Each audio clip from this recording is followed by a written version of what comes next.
बादशाह सलामत ज़िले इलाही तशरीफ़ ला चुके हैं। सर्दियों में सबसे ज़्यादा खाए जाने वाली मूंगफली आ चुकी है। शुरू करती हूँ अल्लाह ताला के बाबरकत नाम से। आप सबको प्राइम ग्लोबल की तरफ से अस्सलामु अलैकुम। अल्लाह ताला से दुआ करती हूँ कि आप सब अपने घरों में आबाद रहें।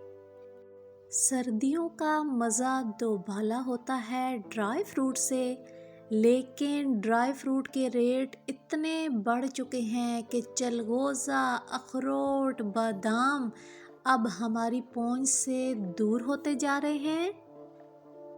सर्दियों में जो मकाम मूंगफली को हासिल है वो किसी भी ड्राई फ्रूट को नहीं है, क्योंकि बाकी ड्राई फ्रूट के रेट बहुत ज़्यादा हैं, जबकि उसकी निस्बत मूंगफली का रेट जो है वो कम है। हर किसी की पहुंच में मूंगफली आसानी से आ जाती है। और जी हमारे अटक में मूंगफली बहुत ज़्यादा पाई जाती है। फिर जैसे ही सर्दियां शुरू होती हैं तो हम जाते हैं जी 3 मीला अटक वाली साइड पे। वहाँ पर मूंगफली के काफ़ी तादाद में खेत हैं। फिर जी मूंगफली जो हमने लेनी होती है, या किसी और ने भी कहा होता है कि अगर आप गए तो हमारे लिए भी ले आना। अब ये मूंगफली मुझे मिली है जी 250 रुपये किलो। और अक्सर लोगों ने जब ये सुना कि 250 रुपये किलो इतनी सस्ती आपको कैसे मिल गई, तो उसके पीछे कुछ चीज़ें हैं जो मैं आपको बताऊंगी। अब यही मूंगफली लेने अगर आप 3 मीला अटक वाली साइड पर जाएं और आप कहें कि मुझे 2 किलो मूंगफली चाहिए, तो वो आपको 250 रुपये किलो कभी भी नहीं लगाएंगे, बल्कि वो आपको कहेंगे कि 350-400 रुपये किलो। अब आप लोग ये सोच रहे होंगे कि अगर वहाँ पे 250 रुपये किलो नहीं मिलती, तो फिर वहीं से मुझे 250 रुपये किलो मूंगफली कैसे मिल गई। तो अब जी गौर से सुनिएगा वो राज कि मुझे 250 रुपये किलो मूंगफली कैसे मिली। तो आपने करना ये है कि आपकी फैमिली में, आपके दोस्तों में कितने लोग वो होते हैं जिन्हें घर से जाना नहीं पसंद होता, और वो ये चाहते हैं कि घर बैठे हमें हर चीज़ मिल जाए। जब आप ये कहें कि मैंने मूंगफली लेने 3 मीला साइड पर जाना है, तो कुछ आपसे कहेंगे कि 5 किलो मेरे लिए भी ले आना, कोई कहेगा 10 किलो मेरे लिए ले आना। तो उस हिसाब से आप देखें तो आपकी 40 से 50 किलो मूंगफली आराम से बनेगी। जब इन्हीं खेतों में बैठे लोगों से आप कहेंगे ना कि मुझे 2 किलो मूंगफली चाहिए, फिर वो आपको रेट और लगाएंगे। लेकिन जब आप इन्हीं लोगों को ये कहेंगे कि मुझे 50 किलो मूंगफली लेनी है, तो फिर वो रेट भी कम करेंगे और देने वाली करते हैं, क्योंकि उन्हें पता है कि इसने अच्छी खासी मूंगफली लेनी है। लेने के लिए जाना तो आपको एक दफ़ा ही पड़ता है, तो देखा जाए तो एक दफ़ा में आप कितने काम कर लेते हैं। काफ़ी लोगों की आप दुआएं भी ले लेंगे, आपको भी रेट कम पड़ जाएगा, उन्हें भी रेट कम पड़ जाएगा। लेकिन जी इस नलवते कम ज़रूर हो सुने कि अगले साल सर्दियां शुरू होने को लूँ पहले ही तो समा फ़ोन आने शुरू हो वहीं सन कि जी फली किरने कदों वंसो ते वत जी आर्डर आ वंसो ने। किसी आखना 5 किलो मेरी भी किनने हो, तो किसी आखना 10 किलो मेरी किनने हो। वत एक बार तुसी कट रेट च जिसा आन के देसो ना, ते ई वत जहाँ तक तो सनिया सांसा ने ना, ते हर साल तो समा आड़ना पैसों ने ते कदे ते तुसी इतनी काठ कढ़ सकने हो ना, ते वत ते तुसा ना फायदा। ते अगर ते तुसा नी नन्नी जी माड़ी जी जान है, तुसी अपने काम भी नहीं कर सकने, ते वत जी तुसी ये जूना बाजार वंज के 500 रुपये किलो ही किनो। और ये जी पौधों के साथ से मूंगफली उतर चुकी है, और ये जो आप ट्रालियां भर रहे हैं ना, ये जितने भी लोग जिन्होंने जानवर रखे होते हैं वो लेते हैं जी ये अपने जानवरों को चारा डालने के लिए।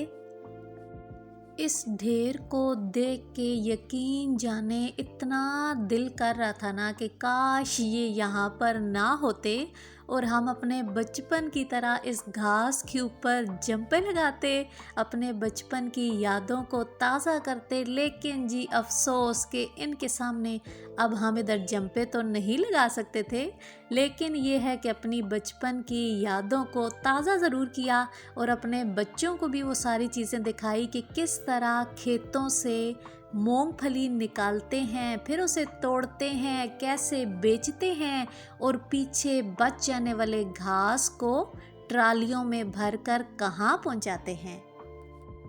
जब जी हम बच्चे होते थे तो हमारे घर के पास किसी ने जानवर रखे हुए थे और वो हर सर्दियों में ये जो बचे हुए घास है ना, ये मंगवा कर एक डेरा होता था वहाँ पर रखते थे और हम जी इंतज़ार में होते थे कि कब जी अंकल जाएं और पीछे से हम इस ढेर में से मूंगफलियाँ चुनें। और फिर जी जब अंकल जाते थे तो हम जी फ़ौरन से इस घास के ऊपर जंप लगा के और चुन चुन कर इसमें से मूंगफलियाँ निकालते थे और अच्छी खासी मूंगफलियाँ हम निकाल लेते थे जो हम सब दोस्तें बैठकर फिर मिलकर खाती थी। और वो मूंगफलियाँ आपको पता है कि हम इकट्ठे कहाँ करते थे? वो जी हम चुन चुन कर डालते थे अपनी झोल में। अब आपने बताना है कि झोल किसे कहते हैं? पंजाबी का लफ्ज़ है, लेकिन देखते हैं जी किसे किसे पता है कि झोल किसे कहते हैं। हम जी मूंगफलियों की झोल जो है ना अपनी भर लाते थे। ये जी बच्चों ने पौधों के साथ से मूंगफलियां तोड़ी और फिर इन्होंने खेत से चुनने का तजर्बा भी किया कि किस तरह खेत से एक एक मूंगफली को चुना जाता है।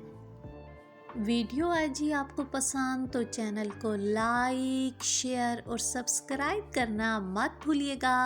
आप सबकी सपोर्ट का दिल की गहराइयों से शुक्रिया जो मेरी वीडियो को पसंद करते हैं और अपने प्यारे प्यारे हाथों से प्यारे प्यारे कमेंट करते हैं। मूंगफली के साथ ही वाबस्ता अपने बचपन का एक किस्सा भी आपको सुनाती हूँ। हमारे नाना अब्बू के खेत थे जो वो किराए पर देते थे। एक दफ़ा जी नाना अब्बू ने कहा कि इस दफ़ा किराए पर नहीं देंगे और सारे खेत में मूंगफली उगाएंगे और फिर जी पूरी सर्दियाँ ना दिल खोल कर मूंगफलियाँ खाएंगे। वो जी मूंगफली लगा तो दी, लेकिन जब चुनाई का टाइम हुआ तो अंदाज़ा हुआ कि मूंगफली की चुनाई कितना मुश्किल काम है, ख़त्म होने का नाम नहीं लेती थी।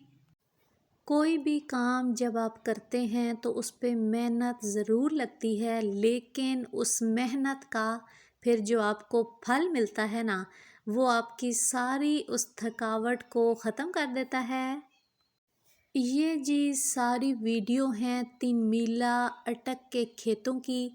कहीं पर मूंगफली की चुनाई हो चुकी है, कहीं पर पौधे निकाल रहे हैं। अब इधर देखें तो इधर जी अभी पौधे नहीं निकाले। शाम का टाइम हो चुका था और हमारा वापसी का सफ़र अभी शुरू था। आज तक के लिए इतना ही। अल्लाह हाफिज़। पाकिस्तान जिंदाबाद।